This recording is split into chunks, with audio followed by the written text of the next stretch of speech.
સુરતમાં આરટીઆઈ કરી લોકો પાસેથી પૈસાની ઉઘરાણી કરતા ઇસમો સામે પોલીસ દ્વારા લાલ આંખ કરવામાં આવી છે। ત્યારે ઉધના પોલીસે કલેક્ટર કચેરીમાં જિલ્લા સ્વાગત ફરિયાદ નિવારણ અને મનપાના ઉધના સાઉથ ઝોનની કચેરીમાં લોકો સામે ખોટી ફરિયાદો કરી બાદમાં લોકોનું ગેરકાયદે બાંધકામ નહીં તોડાવવાના બાબતે ખંડણી માંગનાર આરોપીની ધરપકડ કરી છે। આ ઇસમનું નામ મનીષ રાણા ઉર્ફે મનીષ ઘંટીવાલા છે, જેની સામે ઉધના પોલીસ સ્ટેશનમાં 3 ગુના નોંધાઈ ચૂક્યા છે। આરોપી એક સાપ્તાહિક પેપર પણ ચલાવતો હતો અને કેટલા લોકોને આ સાપ્તાહિક પેપરમાં તેમના ગેરકાયદે બાંધકામો બાબતે ન લખવા માટે ડરાવી ધમકાવી તેની પાસેથી પૈસા પડાવતો હતો। હાલે મહેરબાન એચએમ સાહેબ, ડીજી સાહેબ અને સીપી સાહેબની સૂચના મુજબ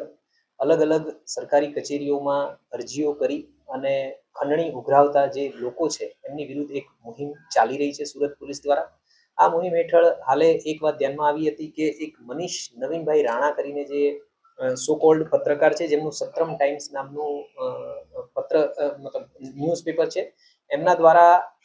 એસએમસી સાઉથ ઝોન અને જિલ્લા સ્વાગતમાં અરજીઓ કરી આ જે ફરિયાદીઓ છે એમના બાંધકામ તોડાવી નાખવાની ધમકી આપી ખંડણી માંગવામાં આવી રહી હતી અને એ કારણોસર એમની સામે અલગ અલગ 4 ગુના ખંડણીખોર તરીકેના ખંડણી માંગવા માટેના 4 ગુના દાખલ કરવામાં આવ્યા હતા। આ જે પત્રકાર છે મનીષ નવીનભાઈ રાણા, એમને ગઈકાલે અરેસ્ટ કરવામાં આવ્યા છે। જે ઉધના પોલીસ સ્ટેશનમાં 598/2025 થી જે ગુનો નોંધાયો હતો એ હેઠળ એમને અરેસ્ટ કરવામાં આવ્યા છે અને હાલે અત્યારે એમની પૂછપરછ ચાલુમાં છે। હાલે મેં કીધું એ પ્રમાણે કે અમારા ધ્યાનમાં આવ્યું છે કે એમની જે ઓફિસ છે ત્યાં એ પ્લાસ્ટિક બેગ બનાવવાની કામગીરી પણ કરી રહ્યા છે અને આ ઉપરાંત આ સત્રમ ન્યૂઝ નામનું જે ન્યૂઝ લેટર છે એ ચલાવી રહ્યા છે। એ બાબતે અમે વધારે તપાસ કરી રહ્યા છીએ કે એમનું એક્રેડિશન છે કે નહીં, રજીસ્ટ્રેશન થયેલું છે કે કેમ। આ જે ગુના દાખલ થયા છે એમની સામે અલગ અલગ 4, એ 4 ગુનામાં એમની સાથે અન્ય કોઈ ઈસમો સંડોવાયેલા છે કે કેમ એની પૂછપરછ ચાલુ છે અત્યારે અને જો જરૂર જણાશે તો રિમાન્ડની માંગણી કરી અને આગળની કામગીરી પણ કરવામાં આવશે।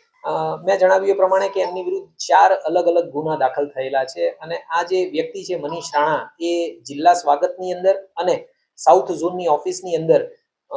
માહિતી માંગતો હતો આરટીઆઈ અને અન્ય અરજીઓ કરી અને માહિતી માંગતો હતો અને એ માહિતી મેળવ્યા બાદ જે પણ આ